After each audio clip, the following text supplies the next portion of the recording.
दद्दा जी यानी पंडित गणेश प्रसाद मिश्र, दुनिया के लिए पंडित जी, लेकिन अपने चाहने वालों के लिए हमेशा दद्दा जी ही रहे। आज दद्दा जी को गए लंबा समय बीत गया है, लेकिन सभी की जिंदगी में वो वैसे ही शामिल हैं जैसे पहले हुआ करते थे। कोई कुछ भी नहीं भूला, ना उनका चेहरा, ना उनका प्यार और ना उनकी शिक्षा। बच्चे हों या बड़े, दिन की शुरुआत लोग दद्दा जी के संस्मरणों व कहावतों से करते हैं। सरस्वती शिशु मंदिर के चप्पे चप्पे पर आज भी दद्दा जी की छाप है। मध्य प्रदेश के नौगांव के सरस्वती शिशु मंदिर से दद्दा जी का रिश्ता वैसा ही था जैसे किसी पुजारी का मंदिर से होता है।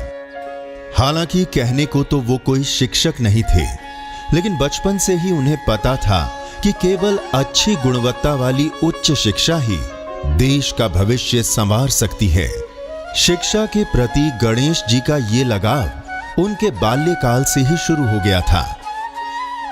बालक गणेश का जन्म विंध्य प्रदेश के धवररा गांव में 18 जुलाई 1924 को हुआ था। माता श्रीमती टुईया और पिता श्री नीलकंठ मिश्र के घर कई मन्नतों के बाद जन्मे बालक गणेश 3 बहनों के बीच अकेले भाई थे। दद्दा जी को बचपन से ही हिंदी के साथ साथ उर्दू, अरबी, संस्कृत पढ़ाई जाने लगी। कक्षा 2 में ही पहाड़े और गिनती इतनी अच्छी तरह से याद हो गए कि निरीक्षण पर आए डिप्टी साहब ने सबके सामने तारीफ कर दी। बाद में ननौरा में प्राइमरी की पढ़ाई के दौरान दीवान जगजीत सिंह ने खुश होकर उस जमाने की चांदी का 1 आना इनाम के तौर पर दिया। लेकिन चांदी की इस इकन्नी ने मन में खुशी की बजाय आजादी की लड़ाई के बीज बो दिए। बालक गणेश ने नानी से सिक्के पर छपे ब्रिटिश सम्राट के बारे में पूछा तो नानी ने घर में रखे चरखे तक की पूरी कहानी सुना दी। छोटे से गणेश का बहुत समय ननौरा ननिहाल में बीता, जहां उन्होंने अपनी नानी को चरखा चलाते देखा तो गांधी जी के स्वदेशी आंदोलन के बीज मन में अंकुरित हो गए। गणेश लगातार अपनी कक्षा के बाकी बच्चों से पढ़ाई में आगे निकल रहा था।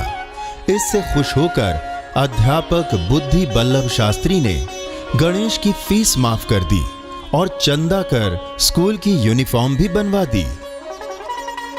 आचार्य बुद्धि बल्लभ शास्त्री की प्रेरणा से गणेश अपने खानदान और रिश्तेदारी में 10वीं पास करने वाले पहले शख्स बन गए।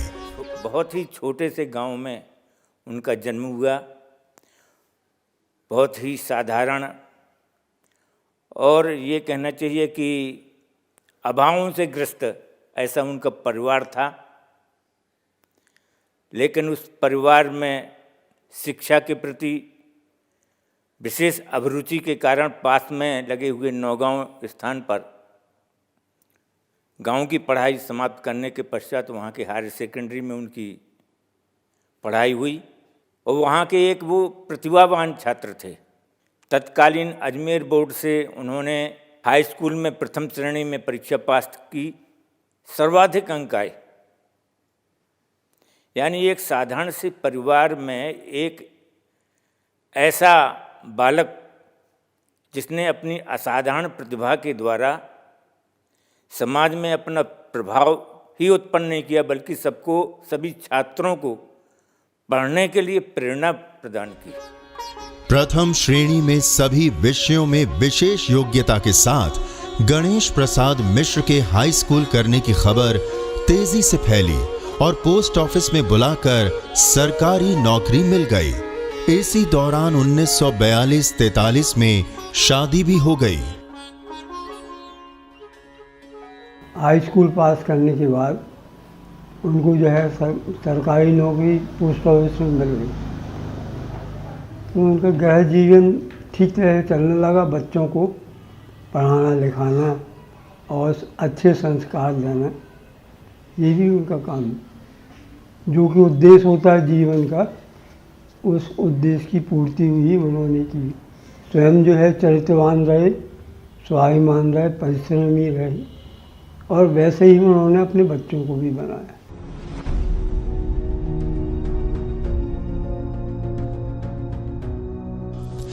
देश में अंग्रेजों भारत छोड़ो का नारा गूंज रहा था।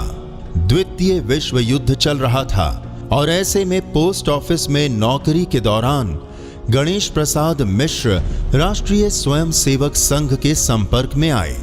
1946 में वाराणसी में ओटीसी के दौरान पूजनीय गुरुजी के बौद्धिक में शामिल होने का मौका मिल गया। तभी से शुरू हुआ संघ का ये सफर आजीवन बिना रुके बिना थके जारी रहा। और फिर आजादी के बाद जब वो सुबह शाम शाखा लगाकर देश को मजबूत करने में योगदान कर रहे थे, तभी एक दिन उन्हें सरकारी नोटिस मिला। सरकारी नौकरी करनी है तो राष्ट्रीय स्वयंसेवक संघ को छोड़ना होगा।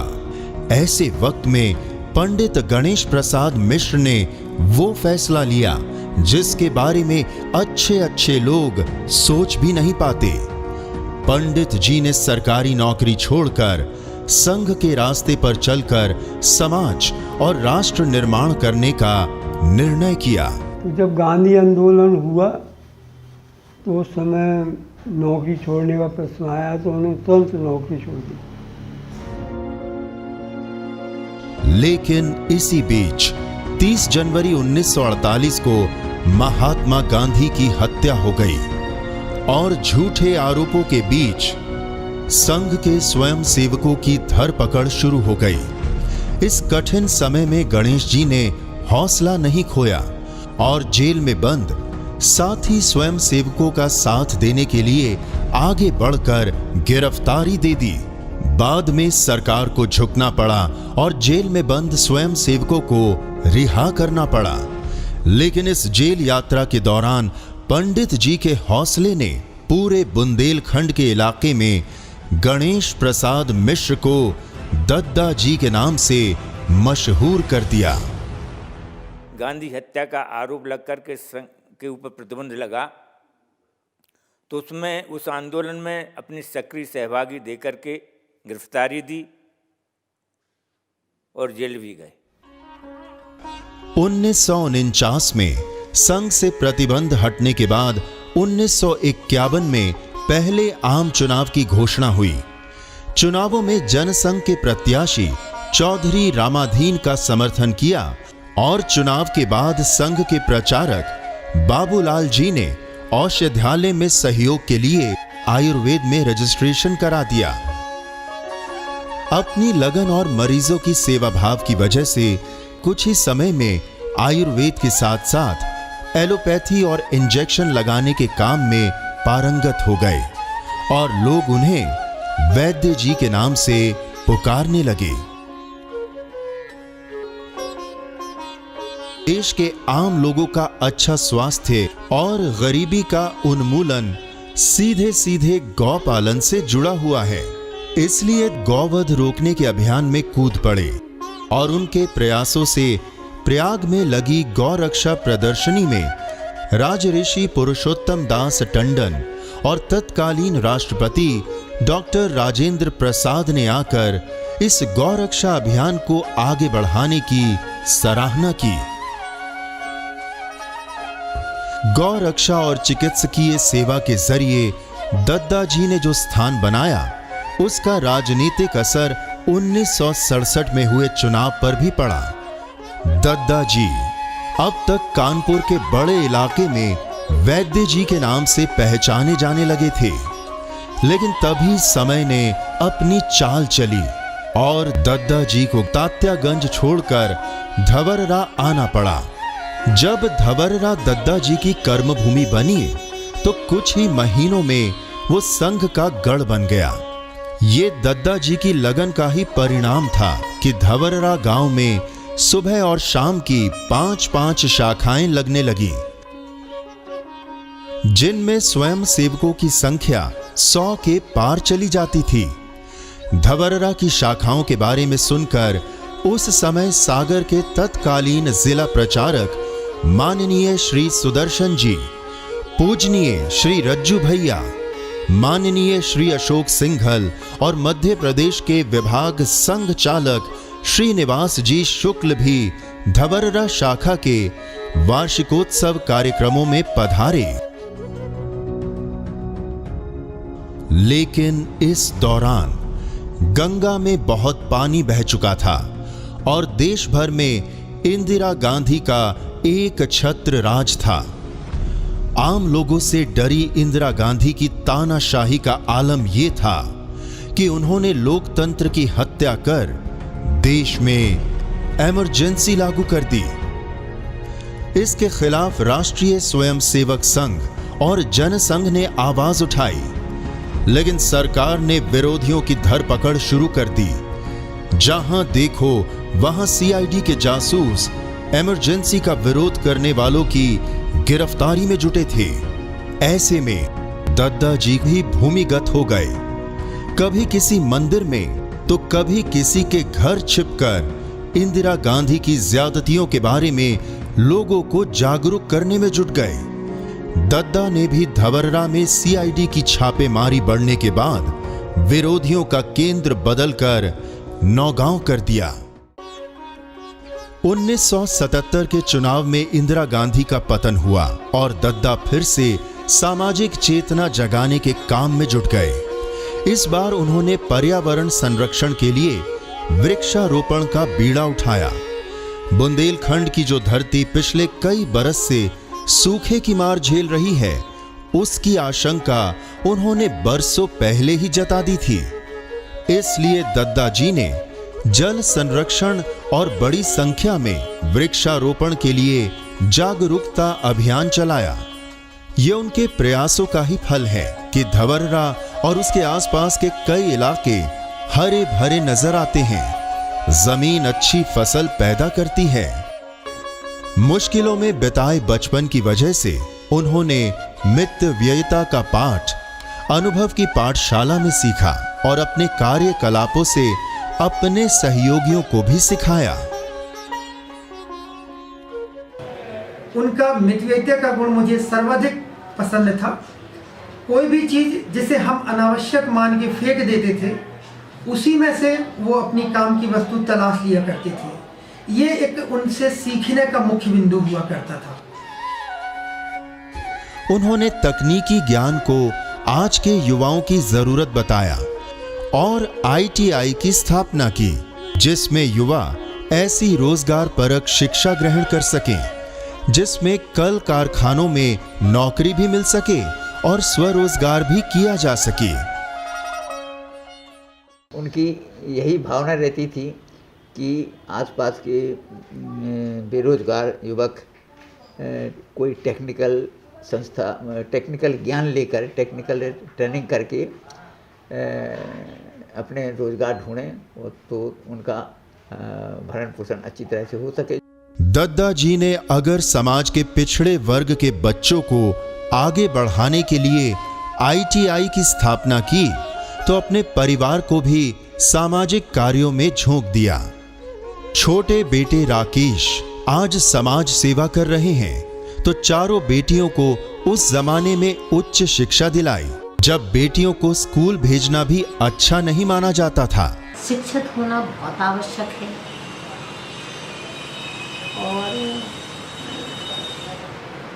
नारी शिक्षा से समाज में एक बहुत बड़ा व्यापक सुधार होगा। यही नहीं, अपने इकलौते बेटे को पहले स्वयंसेवक बनाया, फिर समाज को एकजुट करने के लिए विद्यार्थी परिषद की सेवा में समर्पित कर दिया, जो संगठन के प्रति अपनी निष्ठा और लगन से आज भारतीय जनता पार्टी के राष्ट्रीय परिदृश्य में अपना उच्च स्थान प्राप्त कर देश भर में संगठन की जिम्मेदारियों का निर्वहन कर रहे हैं। आज पंडित गणेश प्रसाद मिश्र सेवा न्यास के द्वारा इन 3 वर्षों के अल्पकाल के समय में प्रतिदिन कुछ ना कुछ बहुत सारी गतिविधियों का आयोजन किया जाता है। हमारा उद्देश्य है कि गांव विवाद मुक्त बने, गांव में कोई मुकदमे ना हो आपस में, और इसलिए हमने न्यास के माध्यम से अनेक पुरस्कारों की घोषणा की है। जो बच्चे मेधावी छात्र होते हैं, अच्छी पढ़ाई में हैं, उनके लिए हर वर्ष नगद राशि, संस्कृत भाषा के बढ़ावा देने के लिए प्रमाण पत्र और पुरस्कार। क्योंकि दद्दा जी हिंदी, अंग्रेजी, संस्कृत, गणित और उर्दू इन सभी भाषाओं के विद्वान व्यक्ति थे और उन्होंने स्वयं की पढ़ाई तो 10वीं की थी, लेकिन उनके साथ BA और MA के बच्चे भी आके पढ़ते थे, उनसे ज्ञान लेते थे। गौ सेवा उनका परम ध्येय था, इसलिए गांव में एक अच्छी गौशाला का निर्माण हो चुका है। लेकिन देश और समाज को आधुनिकता और 21वीं सदी के लिए तैयार करने वाले दद्दा जी अपनी संस्कृति और परंपराओं को भी बिल्कुल नहीं भूले थे। तभी तो तत्कालीन बीजेपी अध्यक्ष डॉक्टर मुरली मनोहर जोशी के साथ एकता यात्रा में शामिल होकर कश्मीर चले गए और फिर जब मुगलों की गुलामी का दाग धोने की बारी आई तो 6 दिसंबर 1992 को अयोध्या पहुंच गए। दद्दा ने भी एक धक्का और दो, बाबरी मस्जिद तोड़ दो के नारे के साथ बाबरी ढांचे को तोड़ने में हिस्सा लिया और गर्व के उस क्षण की यादों को साझा करने के लिए उसकी ईंटें अपने साथ अपने गांव धवररा ले आए। कार सेवा में गए तो हम लोग पैदल चले गांव में खेतों के रास्ते से और गिरफ्तार हुए। जब ढांचा गिरा तो एक एक ईंट उठा के लाए, दद्दा जी कि ये ईंट ले चलो। दद्दा जी के जीवन से प्रेरणा लेकर पंडित गणेश प्रसाद मिश्र सेवा न्यास आज बुंदेलखंड के अलग अलग इलाकों में सेवा के कई कार्य कर रहा है। Multi speciality health checkup camp के जरिए मौके पर ही संपूर्ण स्वास्थ्य की सुविधा उपलब्ध कराना, युवाओं का कौशल विकास, कुष्ठ रोगियों की सेवा, जैविक खेती को बढ़ावा, स्वच्छ भारत अभियान, बेटी बचाओ बेटी पढ़ाओ के जन जागरण के साथ आर्थिक रूप से कमजोर वर्ग के लोगों को सरकारी योजनाओं का लाभ दिलाने के अभिनव प्रयास किए जा रहे हैं। सांस्कृतिक राष्ट्रवाद की अलख जगाने वाले ऐसे सेवाव्रती को शत शत नमन।